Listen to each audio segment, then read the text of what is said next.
morning. My name is Chris O'Brien, the Operations Section Chief Trainee on the Elk Fire. This morning we're reporting the Elk Fire at 7,257 acres.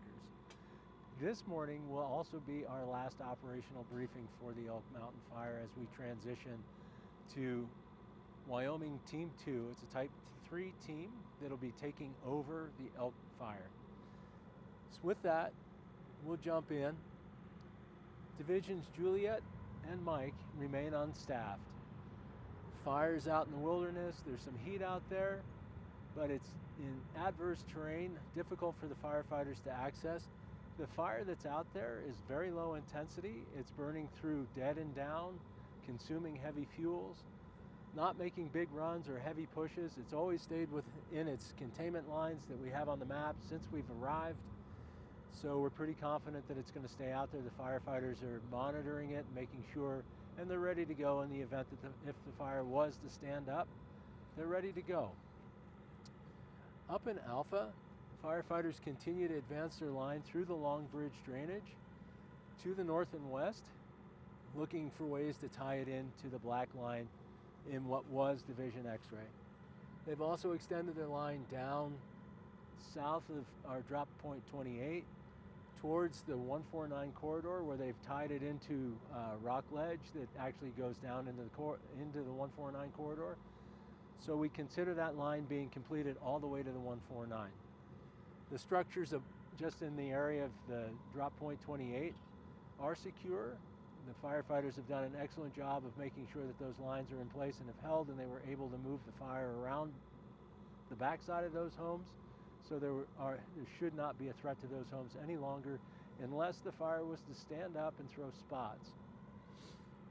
Moving through the middle part of the fire on the 149 corridor, the firefighters are allowing the fire to back down to the road, getting out of that adverse terrain, moving it slowly out of Independence Gulch, and allowing it to come down to the road where the ground is better for the firefighters to initiate suppression operations on the actual fire itself.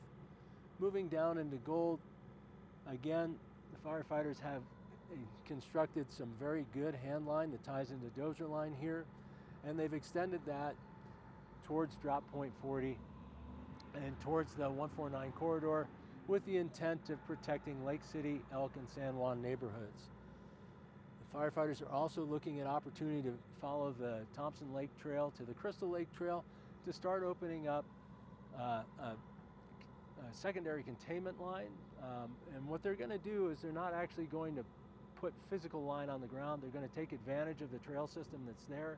They're going to do some cleanup work on that so that in the fall, as the leaves come out of the trees, if the fire does move south out of its current footprint,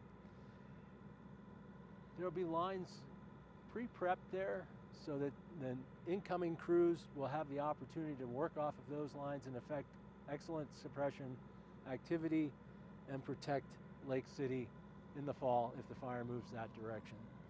We still have our structure protection group in Lake City ready to go. They also comprise our initial attack group, and they have that responsibility under the TFR, or temporary flight restriction area, and likewise they're available to the zone, so our neighboring agencies, especially in Hinsdale County, if in the event that there is a fire that starts outside of the TFR or outside of our lines.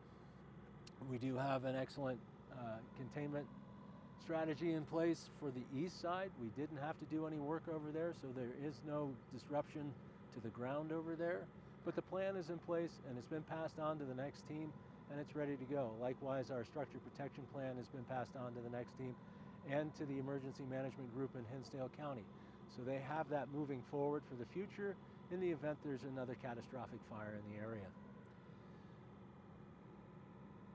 Ultimately, over the next few days, you're going to see our complex team move out. You're going to see the Type 3 teams taking over. It's a smaller footprint. We're right sizing. The fire activity right now has us comfortable with the fact that we can readjust the number of resources on the ground, we can readjust our footprint on the ground, and still provide excellent service to the communities while maintaining the fire within its current perimeter. So thank you for watching, listening. It's been a pleasure to serve. We're happy to do this. I hope we don't see you again. Have a great weekend.